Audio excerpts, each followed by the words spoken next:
By addressing these 4 specific areas, you can significantly increase the performance of your team.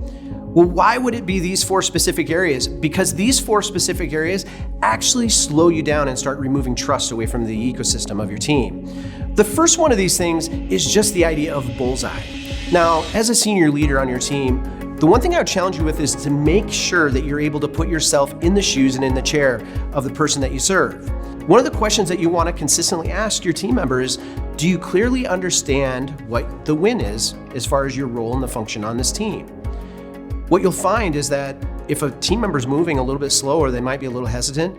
Maybe their win isn't clearly established and they might not necessarily know why or what is expected of them. The second one is barriers. I like talking about barriers from the perspective of this.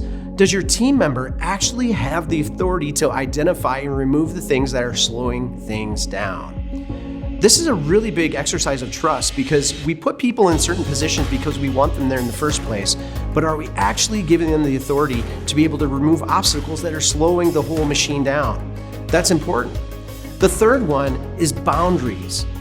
I can't stress this enough, is that sometimes we want to bring people onto our team because we have a specific job and a specific function, but then we only end up micromanaging them along the way. Boundaries answers the question, do I know where my authority begins and do I know where it ends? And when it comes to these 5 specific things, when it comes to people, when it comes to systems and strategies, structures, resources, do I know what I can say yes to? Do I know what I can say no to? But more importantly, do I know what I have the authority to change? And the fourth thing is simply blind spots. I'm going to talk to you about 3 specific areas of blind spots, but as a senior leader, I want to ask you these specific questions.